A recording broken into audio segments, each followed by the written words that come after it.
आता हे वर्षा एका पर्यंत विशु तू थिल रंग रे होरा विषय आयुष के हाल ना ओके ओके डांस बड़ा भलो की करथिले ना टिके शांत कहली की करियो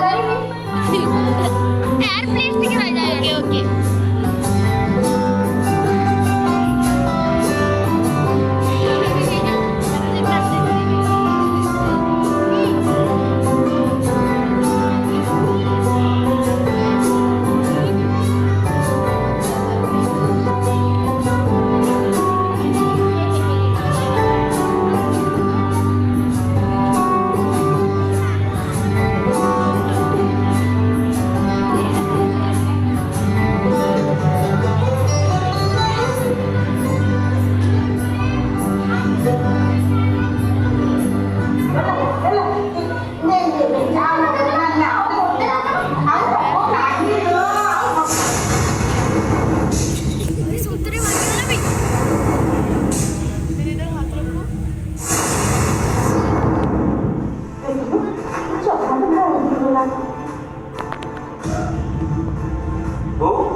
କିନ୍ତୁ ଆଜି ତାଙ୍କର ଦୁଃଖ ଶୀତରେ କାକର ଆଉ ଗ୍ରୀଷ୍ମରେ କମଳ ପାଲଟି ଯାଇଛି। ଛାତି ତଳେ ଅନେକ କୋରକୁ ଚାପି ଧରି ପିଲାମାନଙ୍କର ସବୁ ସୁଖ ଦୁଃଖରେ ସାମିଲ ହୋଇଛନ୍ତି। ଜୀବନ ସାରା ପରିବାରକୁ ବାନ୍ଧି ରଖିଥିବା ବୋଉ ଆଜି ବି ଚେଷ୍ଟା ଜାରି ରଖିଛି ସମସ୍ତଙ୍କୁ ସ୍ନେହ ମମତାର ଡୋରିରେ କେମିତି ବାନ୍ଧି ରଖିବ। ଦିନ ପରେ ଦିନ ଏମିତି ବିତି ଚାଲିଲା, କିନ୍ତୁ ପୁଅ ବୋଉଙ୍କ ହତାଦରକୁ ସାରଣା ଦେବୀ କେବେ ବି ପ୍ରତିବାଦ କରିନାହାନ୍ତି। ବରଂ ସ୍ୱାଭିମାନୀ ଆଖିର ଲୁହ କଲମର କାଳି ଶବ୍ଦ ରୂପ ନେଇକି ଗାଇଲେ। କିନ୍ତୁ ହଠାତ୍ ଗୋଟେ ଦିନ ବୋଉକୁ କିଛି ନ ଜଣା ଅଲଣା କରି ଦୁଇ ପୁଅ ବୋହୁ କୁଆଡ଼େ ବାହାରି ଯାଆନ୍ତି ନିଜ ଛୁଟି କାଟିବା ପାଇଁ। ପରିବାର ଥାଇ ମଧ୍ୟ ପୁଣି ସାରଣା ଦେବୀ ଭିଡ଼ ଭିତରେ ଏକୁଟିଆ ହେଇଯାନ୍ତି ଆଉ ପାଲଟି ଯାଆନ୍ତି ଅନ୍ୟ ଦୟାବାଦୀ।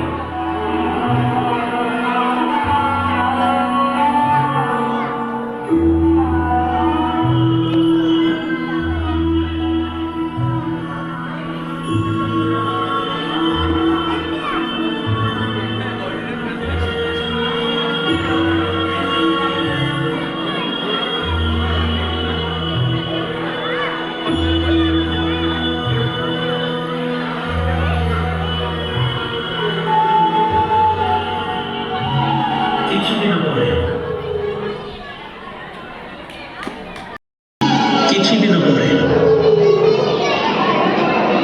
ପୁଅ ବୋହୂ ତାକୁ କାନ୍ଧନ ଦେଇ କହୁରି ମାରିବେ।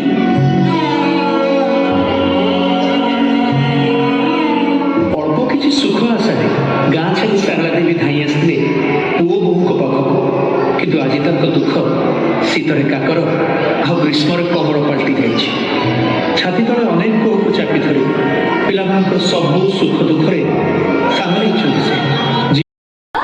मनोज ए खामटा मां पठाइची मो खोलिके देखे तो 30 लाख टका चेटे मो किछि बुझी पारुनी मां मो पापा को चेटा काहे की पठाएगा पापा घर छाड़ी सन्यास होला परठारु बहुत दिन हेबो हमें मां को देखा करबा को जाइनी बासु भाई मते सब कहउथिले कि भाई भाउजन का व्यवहार पई मां बहुत चिंतित रहउची किंतु मां अचानक ए चेटा पठाइबा मो किछि बुझी पारुनी गीता ମୁଁ ଭାବୁଛି ଏଇ ମାସ ଶେଷ ବେଳକୁ ଆମେ ମାଆଙ୍କୁ ଦେଖା କରିବାକୁ ଯିବା। ତମ ଅଭିମାନରେ ମାଆ ବି କେତେ କଷ୍ଟ ପାଇଥିବେ। ଦେଲ ଦେଲ ସେ ଖାମଟା ଦେଲ। ଆରେ ନନ୍ଦ ଏତେଗୁଡେ ଟଙ୍କାର ଚେକ୍। ଖାମ ଭିତରେ ଗୋଟେ କାଗଜ ବି ଅଛି। ଆରେ ଏଇଟା କ'ଣ? ଏଇଟା ତ ମାଆଙ୍କ ହାତରେଖା ଲାଗୁଛି। पागली तू अभिमान कर घर को टिकी आसुन भाई भाउज को व्यवहार भी तो मत भारी कष्ट दिलो माँ से मुझे बाध्य भी करेनि मो ईमान को बहुत चेष्टा करी बदलवा किंतु पारिनी शेष मो ममता पाखे भारी कर जहाँ मो भाग्य अच्छी चेता तो बापा माँ को आशीर्वाद भावी सादरे ग्रहण करूँ आम दुहे जो भी आम मान आशीर्वाद तुम पाखे सब ज्वाई को स्नेह शिक्षा जन माँ